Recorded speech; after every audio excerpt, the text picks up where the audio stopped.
This is Redlands. It's an electorate that I've served for at a state level almost 6 years, and at a council level in the Victoria Point and Cuchumudlo component for probably the 9 years preceding that. So 15 years dabbling in this paddock, and I'm pleased to report that there's still a number of seeds that have been planted that are yet to yield fruit. Things that are ready to, with the right nurturing and the right encouragement, the right government, a blue team, and at a state level and a good council, these seeds can yield fruit. The opportunities that the seeds have been sown and they're just about to yield fruit, I believe, and that's the shoreline development in the south of the Redlands electorate, which I just believe is going to be the greatest catalyst for supporting infrastructure right through this road corridor. So that's very exciting. Down here there is a convention centre that's proposed, which again is very exciting. It'll open up tourism. It's not in Redlands City, it certainly is in Redlands, my state electorate. And as you can see, Redlands City kind of ends back here and what have you. All of this chunk is either Brisbane or Logan City that's part of my state electorate. Alright, that's shoreline. And what else have we got?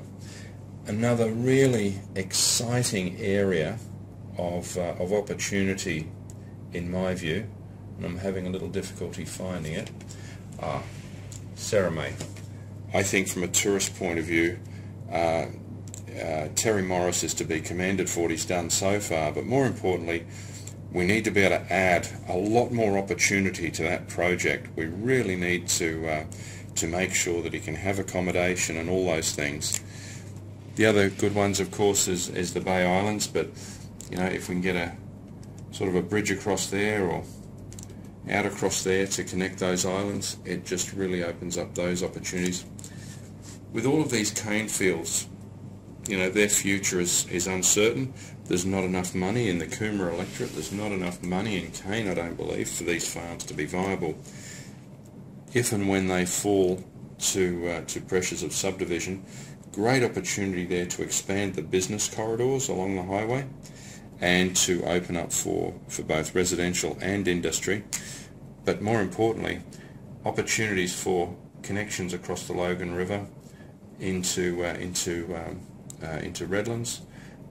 You've got a whole host of opportunities there. Ferry Road is another one. You've got opportunities down here where the existing road patterns are. You've got opportunities up through here opposite Mount Cotton Road. All need to be considered when looking at the future opportunities for coming across the river and feeding those opportunities so we can travel south into these areas for employment, for investment. So really exciting patch. Victoria Point Reserve, I think we've got a great opportunity there that I've raised with the Divisional Councillor. I think we need to push the boat out on that. I have been a bit proactive, subtly, below the radar, and that's the way you get things done. You don't go out and post your flag in the ground day one in a campaign. You look at the players and you look where the opportunities might come from, how they might flow on, and so that's kind of the space you need to operate in.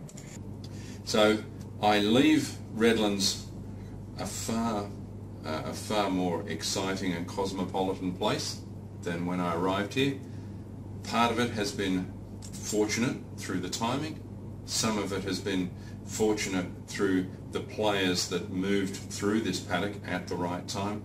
But most of it has been seeing the dream and being able to get on board with the dream and fighting for the dream. So I'm really pleased with where we've ended up, and there's certainly things that I would have liked to have seen sooner, but they are still coming. So Redlands is in good shape, and I hand it on very pleased with my contribution, but others will judge into the future whether or not that contribution was as good as I think it is or not. Farewell.